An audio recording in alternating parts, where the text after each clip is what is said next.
हम लोगों का ये जो वीक है, हम लोग पार्ट्स ऑफ स्पीच के बारे में स्टडी कर रहे हैं। तो हम आज जो हमारे पास है सबसे आखिरी पार्ट्स ऑफ स्पीच है वो इंटरजेक्शन। आज हम लोग इंटरजेक्शन के बारे में पढ़ेंगे। इसके बाद हमारे पार्ट्स ऑफ स्पीच कंप्लीट हो जाएंगे, क्योंकि हमने 1 बाय 1 सारे पार्ट्स ऑफ स्पीच स्टडी कर लिए हैं। उम्मीद है कि आप लोगों को सारे लेक्चर्स बहुत अच्छी तरह से समझ आ गए होंगे, बहुत इन्फॉर्मेटिव रहे होंगे। इस तरह के और लेक्चर्स देखने के लिए आप मेरे यूट्यूब चैनल को लाइक कर दें, सब्सक्राइब कर दें, शेयर कर दें और बेल आइकन को लाजमी प्रेस कर दें, ताकि आपको हर आने वाली वीडियोस की अपडेट वक्तन फ़वक्तन मिलती रहे। चलें हम वीडियो स्टार्ट करते हैं। What is interjection? सबसे पहले तो हमें पता होना चाहिए इंटरजेक्शन होता क्या है।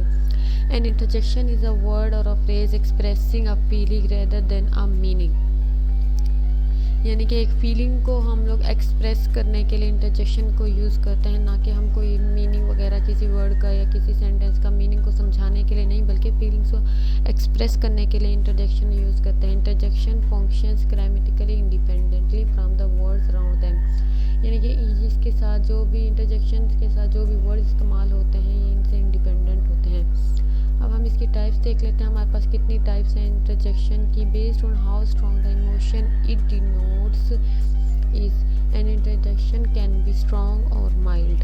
यानी कि 2 तरह के हमारे पास इंटरजेक्शन होती हैं, स्ट्रॉन्ग भी होती है, माइल्ड भी होती है। Often it's based on the context that we decide whether an interjection is strong और माइल्ड। हम स्ट्रॉन्ग इंटरजेक्शन देख लेते हैं। These are interjections that express solid and strong emotions. इस एग्जांपल देख लेते हैं। Lost Maria's aunt has passed away. यानी कि एक स्ट्रॉन्ग इमोशन को हम लोग यूज़ कर एक्सप्रेस करने के लिए ये अल्फाज यूज़ करें। और इन इंटरजेक्शंस के बाद एक्सप्लेनेटरी मार्क होता है वो लाजमी लगाया जाता है। माइल्ड इंटरजेक्शन होती है। These are interjections that express relatively less strong emotions. यानी कि हमारे पास जो लेस स्ट्रॉन्ग इमोशंस होती हैं उनको डिफाइन करती है। और just functions and as introductory expressions without being associated with any emotion. इसकी एग्जांपल देख लेते हैं। Well I guess I have to go now. यानी कि ये एक लेस स्ट्रॉन्ग इमोशन है। और इस तरह oh I did not know you are a doctor में, ये भी हमारे पास एक लेस स्ट्रॉन्ग इमोशन है। इस सेंटेंस को अगर हम पूरा देखें तो अब हमारे पास होती है punctuating interjections. An interjection is set off from sentence by exclamation point if it denotes a strong emotion. We use a comma if the emotion is relatively less strong, or the interjection simply does the job of introductory expression. Examples देख सकते हैं। Yahoo dad is talking us for dinner tonight. ये हमारे पास strong emotion को show कर रहा है। Thanks dad was very helpful. ये हमारे पास माइल्ड इमोशन को शो कर रहा है। डायरेक्ट एड्रेस एंड इम्पेरेटिव हमारे पास don't get an interjection mixed up with the direct address और imperative. Just because a word is followed by exclamation point does not mean it's an interjection.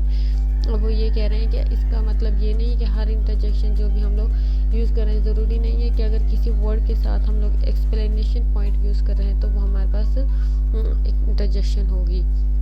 Next हम लोग देते हैं direct address. A direct address is when we call a person by their name and with a great deal of excitement. A direct address is not an interjection. ये हमारे पास interjection रहते हैं। जैसे हम एग्जांपल देते हैं John let's talk today Toby for a walk. अच्छा ये हमारे पास ये देखें, इसको जॉन को डायरेक्ट इन्होंने कॉल किया है, इसलिए हमारे पास ये डायरेक्ट इंटरजेक्शन होती है। एक इम्पेरेटिव हमारे पास है। Imperative means an instruction order और अ command. The explanation point here does not denote an interjection. यहाँ पे interjections को denote नहीं करता। Hurry up, it's already 3 o'clock. यानी कि hurry up हमारे पास ये एक imperative हमारे पास इसको शो कर रहा है।